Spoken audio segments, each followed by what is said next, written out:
Boa tarde a todos, boa tarde os colegas aqui, amigas, né? Depois de todas essas revivências, e a gente vem com isso, né, que a gente está revivendo isso essa semana em Porto Alegre, lá no Estado, porque está fazendo um ano, né, que a gente passou por isso, e, na realidade, a gente continua passando, né, porque nem todos voltaram ainda para suas casas, as coisas ainda não estão totalmente normais, né, que o que poderia ser normal, não é essa... Não, é uma azulzinha, gente. Acho que é a outra que vocês colocaram. Essa é. Essa. Isso. E, então, assim, são situações que ainda, né, as vidas ainda estão entrando nos eixos. Né? Até as pessoas não retornaram às suas casas. Nós temos ainda, depois vou mostrar aqui para vocês, nós temos CHAs, os centros de acolhimentos, que ainda tem pessoas que estão nesses centros, que não têm para onde ir, porque não existe mais casa, não existe mais terreno, né? Foi tudo inundado, tudo levado pela água. O Estado também, como um todo, né, está retomando, foi em dezembro, nós reabrimos o nosso aeroporto, né? Então, ainda também estamos tudo engatinhando, as estradas, as pontes, tudo está sendo refeito, né? Então, é um passo de cada vez. E eu venho aqui assim com o coração bastante aberto, né, em agradecer, em nome do Estado, a todos vocês, a todos o Estado de vocês, que, né, tiveram do nosso lado naquele momento, né, de todas as formas, de todas as maneiras que puderam. E contando um pouquinho assim, o que antecedeu um pouquinho antes dessas fortes chuvas,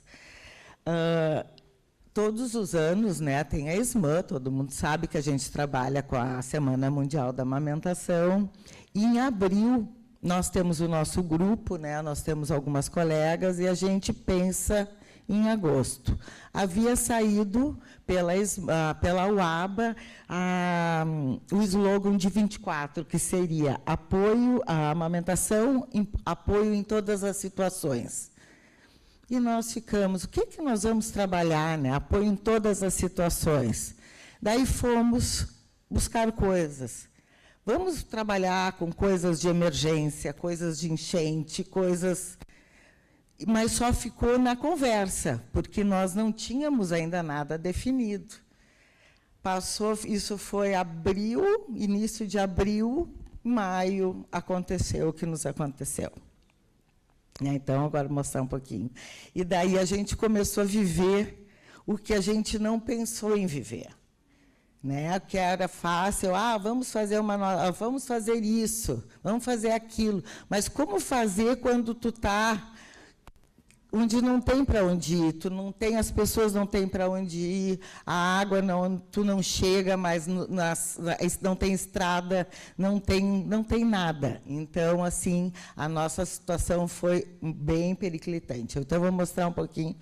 Eu que passo, né? Ixi, estou meio ruinzinha para isso. Então, assim, só para mostrar um cenário, né? Então, aqui é o mapa do Estado. As regiões em azuis, realmente, aonde ficou, que todo o Estado foi afetado, né? Poucas regiões que não foram afetadas, mas a maioria, então, foi afetada. Isso foi no dia 27/5, que, né, então, foi 94% dos nossos municípios foram afetados. Nós somos 487 municípios, né? Então, a grande maioria estava com problemas, não, né, de inundação total, mas com dificuldades de acesso, de chegar alimento, enfim, várias coisas. Né? Então, esses estabelecimentos, as pessoas, o número de desalojados, as pessoas afetadas, mais de 2 milhões de pessoas afetadas. Número de óbitos, aumentou esses óbitos, é claro, isso foi em maio, porque ainda esses tempos, foi agora em março, acharam mais corpos, né, pessoas que foram sendo encontradas ainda.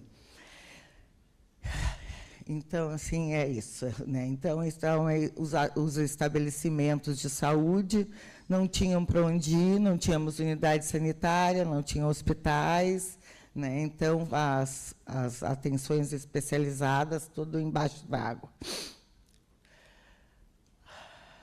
Aqui foi já dia 10 de julho, né? Também, ainda também afetadas, enfim, continuava, porque, na realidade, as chuvas haviam parado, mas as águas não baixavam. Né? As águas não baixavam, então não tinham nem como voltar para suas casas. Então, ali a gente começou os abrigos. Aqui, né, um cenário nosso. O nosso cavalo caramelo, que foi o nosso... que eu acho que foi no Brasil inteiro, né, foi a força da resistência. Né? Hoje em dia ele está muito bem dentro de uma universidade, que sendo criado, ele está super bem. Aqui o mercado público, né, bem no centro, ali também as cidades que o rio tomou conta, ali é uma cidade, é Lajeado Estrela, são 2 cidades independentes onde o rio corta, as 2 ficaram inundadas. Aqui seriam centros humanitários, para onde as pessoas, a gente teve que fazer esse acolhimento, né? Então, esses chás foram montados pela Organização Mundial da Saúde, que vieram pessoas de outros lugares para nos ajudar de como trabalhar dentro desses chás, né, desses centros humanitários. Então, ali, um deles, né, tinha 848 pessoas, então, por criança, como é que era dividido, como é que era trabalhado, como é que era a refeição. Né? Então, a gente tinha essa contagem, a gente ia até os centros para dar informações, para levar vacina, para levar alimento. Né? Então, todo esse movimento era feito. Aqui também era um outro chá Recomeço, em Canoas, que foi um outro município que foi totalmente atingido também. Né? Esse é o único ainda que ainda existe esse chá ainda. Tá? Não está com tantas pessoas, tem em torno de 300 pessoas, mas ainda não conseguiram retornar às suas casas. Né? Aqui tem outro chá também. Então, foram esses lugares onde essas pessoas passaram boa parte do ano delas de 24, né? Porque não tinham para onde voltar, né? Porque elas começaram a voltar para suas casas, foi lá por agosto, setembro. Eu trabalho no Centro Administrativo do Estado, que é no centro de Porto Alegre. Nós ficamos 90 dias sem poder ter acesso ao prédio, né? Então, e ficou tudo muito inundado.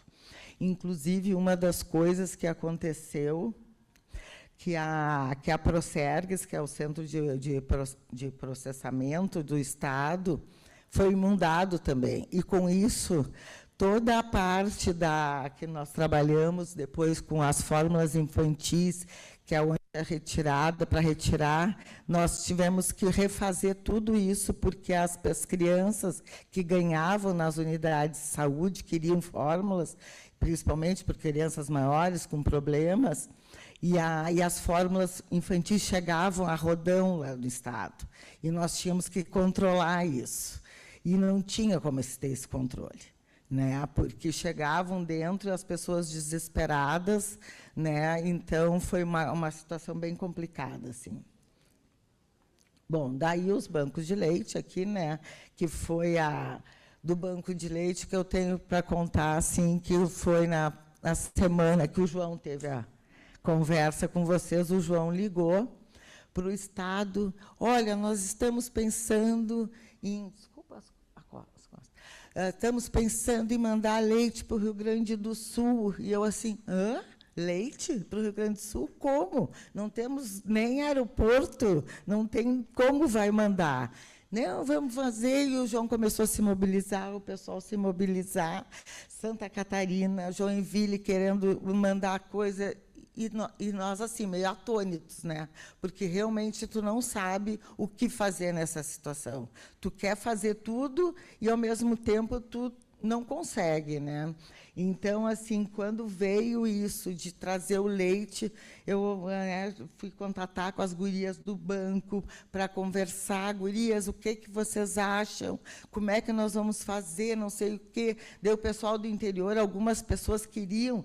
Eu vou querer, mas como é que nós vamos mandar para lá? Não tem como. O avião não vai até lá, não tem. O avião é até Canoas, né, que é a base aérea, não teria outro aeroporto no Rio Grande do Sul que pudesse receber esse leite, né? Então, foi assim, então foi escolhido, daí veio com toda a Miriam conversando, a Dani, João, todo mundo lá, o pessoal do Ministério, né? Vamos lá através com a FAB, né? Então, junto com chegou o leite, conseguimos doar para Porto Alegre somente, né?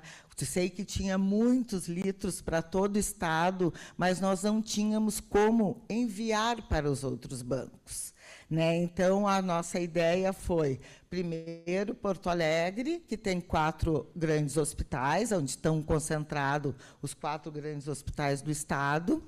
E para o interior não tem como levar nesse momento, porque a gente não sabia as condições que esse leite chegaria até o interior do estado, né, nos outros bancos. Aqui eu só falei um pouquinho do banco, aqui a nossa rede gaúcha, né, onde está localizado. Agora a gente tem mais um em Caxias do Sul, que foi esse mês que abriu. Então, a gente tem a rede bem comprometida. Aqui os nossos postos de coleta. Aqui o recebimento também tem foto, Sônia. Né? Então, para a primeira remessa, né, como é que chegou junto ali, como é que a gente chegou lá, foi com os batedores, fomos dando uma aula para os batedores da Polícia da Rodoviária Federal de leite humano, que eles nunca tinham ouvido falar, que poderia acontecer, né? Então, a gente foi conversando com eles. Aqui também a segunda, que foi um mês depois, né, no dia 11/7, com a Priscila, que foi até o Rio Grande do Sul. Estava frio aquela noite, isso aí já era quase meia-noite, eu acho, porque como o avião da FAB não tem horário, né, então a gente tinha que esperar. E nós ficamos lá na base aérea, aguardando para receber o banco, a caixa de leite. Aqui são coisas que a gente acabou fazendo naquela coisa, o que vamos distribuir dentro desses chás para as crianças, como é que ter o cuidado com a alimentação, né? Porque não era só como é que tu vai trabalhar essa criança, né? O que tu tem que estar cuidando dentro desses locais, como é que a gente pode estar. Então, a gente acabou desenvolvendo materiais também para trabalhar, né? Para ver quem estava ainda amamentando, quem não estava, quem estava utilizando outras fórmulas, enfim, de como utilizar, como lavar os utensílios, porque não tinha essa como é que é, um local especial, né? Então, tu tinha que estar ensinando essas pessoas. Né? O leite, o que deveria acontecer. Não, a amamentação cruzada, quando a gente via, a gente estava dentro de alguns abrigos e a mãe de uma mãe para outra. Elas, né, então, para te conversar que tu não poderia estar fazendo essa amamentação cruzada. Tá? O leite, então. Aqui também, então, da caderneta da criança, a importância, o material, os documentos que a gente fez durante esse período, né, também, como é que os acidentes dentro dos abrigos, da alimentação, desenvolvimento durante o período de calamidade, junto com o Ministério, né, as orientações, que a Sônia já falou, e é isto, e um gesto humanitário que alimenta a esperança, sempre.